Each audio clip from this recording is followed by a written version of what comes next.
Hello, tu as envie de te lancer dans une page d'art journal ou dans un projet créatif, mais tu bloques sur les couleurs. Tu sais pas lesquelles choisir, lesquelles tu peux associer et tu sais pas vraiment par où commencer.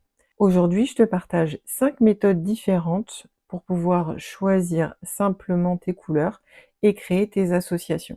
Que tu sois plutôt en mode intuitif ou organisé, méthodique, tu vas voir, il y en a forcément une qui te convient.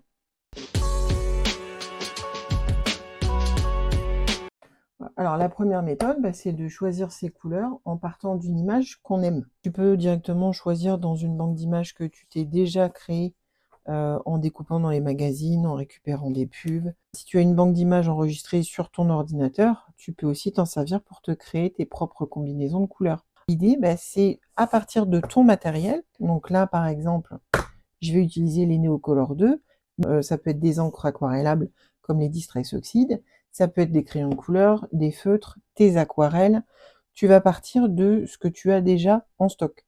Si je pars du Neocolor, je vais essayer de chercher en fait quelles sont les couleurs dans l'image qui sont représentées. Et je vais essayer de trouver un équivalent. Donc par exemple, je vois qu'il y a un rose un petit peu foncé. Et donc là, je vais pouvoir tester directement. Alors j'ai un jaune un petit peu vanille. Ça, c'est la version des Neocolor quand ils sont secs. Et avec un peu d'eau, je vais voir également ce que ça donne quand j'humidifie. Comme ça, j'ai vraiment les deux distinctions de couleurs en version sèche et en version humide. Si c'est une association de couleurs qui te plaît beaucoup, l'idée, ça va être de noter les références des couleurs. Donc, je suis en train de me créer ma propre palette de couleurs que je vais pouvoir utiliser dans mes prochaines créations. Et ça me donne un point de départ. Le côté super intéressant de cette exploration de couleurs, c'est que parfois, par exemple avec les aquarelles, je vais pas avoir exactement la couleur que je cherche dans l'image. Donc je vais commencer à faire des mélanges pour pouvoir reproduire une couleur qui me plaît dans une image. Donc là, par exemple, je trouve que mon jaune est un petit peu trop clair, donc je vais lui rajouter une petite touche de orange. Bon, c'est un exemple, hein. Voilà. Et donc, je vais pouvoir tester pour voir si ça correspond à ce que je voulais faire. Et c'est à peu près ça. Donc, ça veut dire que ici, c'est pas une couleur dont je dispose dans ma palette. Et donc, pareil, je vais pouvoir noter les références des couleurs. Donc, je sais que ça, c'est un mélange de jaune nickel plus orange cadmium.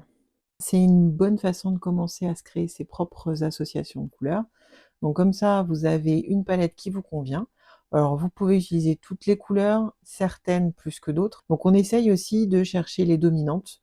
On peut aussi s'inspirer carrément de l'image, hein, si elle nous plaît aussi. Mais déjà, l'association de couleurs, ça peut vous servir de point de départ pour une création.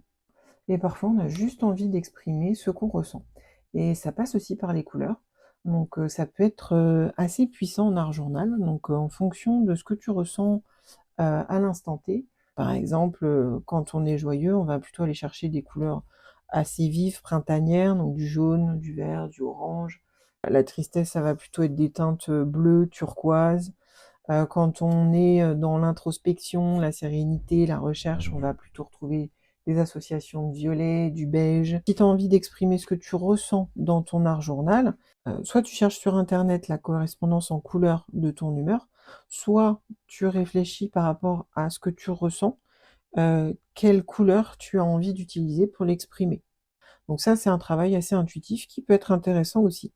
Après, si tu veux vraiment faire un travail par rapport aux couleurs et être sûr que ce sont des couleurs qui vont ensemble, on va pouvoir commencer à jouer avec les couleurs primaires. Donc le jaune, le bleu, le rouge. C'est à partir de ça qu'on va créer les couleurs secondaires. En fait, à partir du moment où tu commences à créer toi-même tes couleurs, tu vas commencer à comprendre comment ça fonctionne et tu vas commencer à voir quelles sont les associations qui te plaisent. Donc plus tu travailles avec tes couleurs, plus tu sauras les associer au fur et à mesure. J'ai pris un jaune primaire, un rouge primaire, et je vais commencer à faire des associations. Donc, en commençant par exemple avec beaucoup de jaune, un tout petit peu de rouge, je vais commencer à créer en fait des teintes orangées. Tu peux commencer à te créer un petit nuancier où tu mets ta couleur de départ, ta couleur d'arrivée. Donc tu vois que le magenta, en fait, il est assez rosé. Donc en fait, pour créer un rouge, il va falloir prendre pas mal de magenta et mettre très peu de jaune, une pointe de jaune dedans. Ça va te créer un rouge. Voilà, là j'ai un début de rouge. Et plus je vais rajouter de jaune dedans, plus je vais aller vers les orangés. Déjà, ça me permet de créer une infinité de palettes. Et en fait, on se rend compte que si j'utilise dans ma création ce jaune-là et ce magenta-là, et toutes les couleurs que j'arrive à créer avec, elles vont forcément aller ensemble. Donc là, tu vois, en très peu de temps, avec 2 couleurs, on a toute une déclinaison de couleurs qui sont possibles. Le bleu plus le jaune vont me permettre d'obtenir des nuances de vert. Le bleu plus le rouge vont me permettre d'obtenir du violet. Donc on commence à faire des associations comme ça, assez directes. Donc là, tu vois, j'obtiens un vert plutôt turquoise. Je vais rajouter à chaque fois une petite dose de jaune et ça me permet de voir comment la couleur va évoluer vers un vert de plus en plus tendre, de plus en plus printanier. Le bleu et le rouge vont me permettre d'obtenir dans un premier temps des bleus plus foncés et après on va se diriger vers des nuances de violet. Si vous avez envie d'aller un petit peu plus loin sur la technique au niveau des couleurs, c'est peut-être le moment d'investir dans ce qu'on appelle une roue des couleurs. Bon, ça se trouve sur Amazon, par exemple. Je vous mettrai le lien en barre d'infos. Cette roue des couleurs, elle a 2 côtés. Donc ça va vous permettre dans un premier temps de savoir quelles sont les couleurs que vous allez obtenir en faisant des mélanges. Si je pars du vert et que je veux lui ajouter du rouge, je sais que je vais obtenir du marron.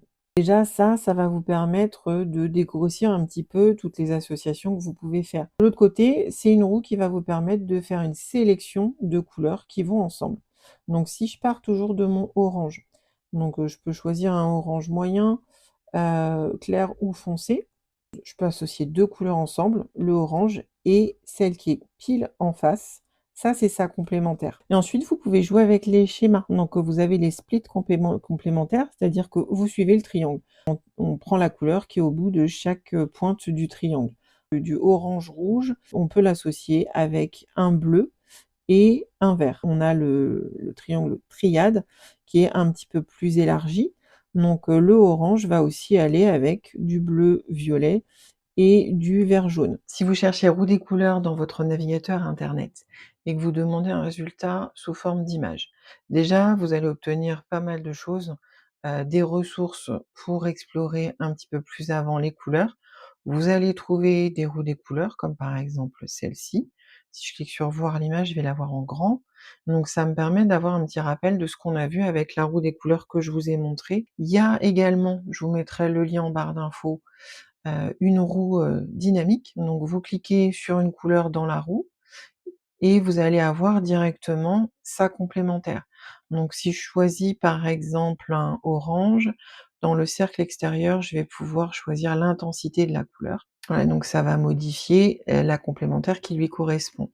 Je peux aussi lui demander d'autres variantes, comme, des couleurs analogues, des couleurs triadiques, donc en triangle, comme on a vu sur la roue des couleurs, à manipuler et tétradique. Donc, avec, 4 couleurs, donc 3 couleurs correspondantes et ça se dispose en carré sur ma roue des couleurs. Donc il y a pas mal de choses à faire avec. Même si le résultat me dit que ces couleurs-là vont ensemble, je suis pas sûre d'aimer ce résultat. Donc après il faut déterminer, quelle sera la couleur principale, quelle va être la couleur d'accentuation que je vais rajouter en petites touches sur ma création. Donc, c'est des questions qu'on se pose et évidemment la réponse elle vient en faisant des tests. Tout à l'heure on a vu qu'en partant d'une image qu'on aimait bien, on pouvait recréer les différentes, couleurs. On peut le faire aussi avec les outils numériques. Par exemple, si je vais dans PowerPoint, je peux insérer une image. Donc là je rajoute une image que j'aime bien, je trace 5 rectangles ou moins, hein, donc ça peut être 3, ça peut être 4, c'est vous qui décidez.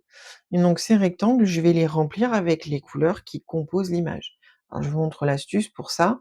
Je sélectionne un des rectangles que j'ai tracé, je vais sur l'outil remplissage, hein, donc le pot de peinture qui se renverse. En déroulant la liste, je vais tomber sur un outil qui s'appelle Pipette. Vous voyez que ma souris se transforme justement en pipette et je vais placer la pipette à l'endroit où je veux récupérer la couleur. Par exemple, je vais récupérer la couleur des roses. Hop, je me place pile au bon endroit, je fais un clic et ça va automatiquement remplir le rectangle avec la couleur que je viens de récupérer.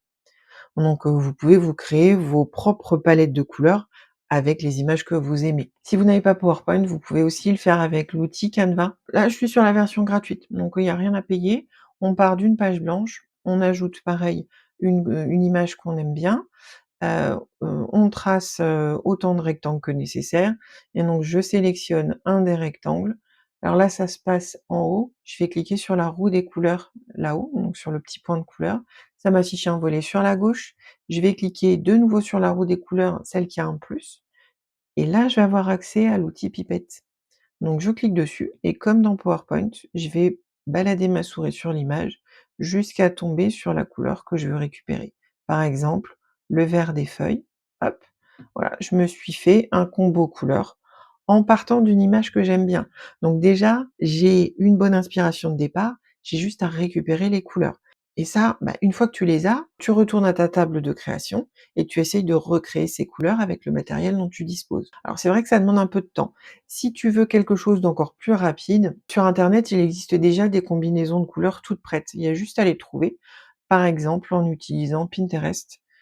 Si je vais sur Pinterest et dans la barre de recherche, je tape combo couleurs, il va te proposer une infinité de résultats. Alors là, il y a que l'embarras du choix. Tu peux juste les consulter. Si tu as un compte Pinterest, tu peux aussi les enregistrer dans tes propres tableaux. Tu vois que quand tu cliques sur, une combinaison de couleurs, il va t'en proposer d'autres qui sont, proches de ton point de départ. Pinterest, c'est un outil que j'utilise beaucoup, donc je me suis créé un tableau inspiration de couleurs. Je te mettrai le lien en barre d'infos. J'y ai regroupé toutes les combinaisons de couleurs que j'aime bien. Bah, c'est une très bonne source d'inspiration pour commencer. Plus tu vas jouer avec les couleurs, plus tu vas te familiariser avec et tu vas voir qu'au fil du temps, ça va devenir de plus en plus facile de sélectionner des couleurs pour un projet créatif. Ça va devenir presque un réflexe. Dans ce travail-là, vous allez commencer à comprendre quelles sont les couleurs que vous préférez et commencer à envisager de faire certains investissements en termes de matériel et par exemple là, bah, je prends 2 couleurs que j'aime bien et je vais voir ce que ça donne de les mélanger ensemble. Donc turquoise et un orange un petit peu foncé. Donc je vais créer différentes nuances à chaque fois. Donc là, ça me fait des gris un peu bleutées.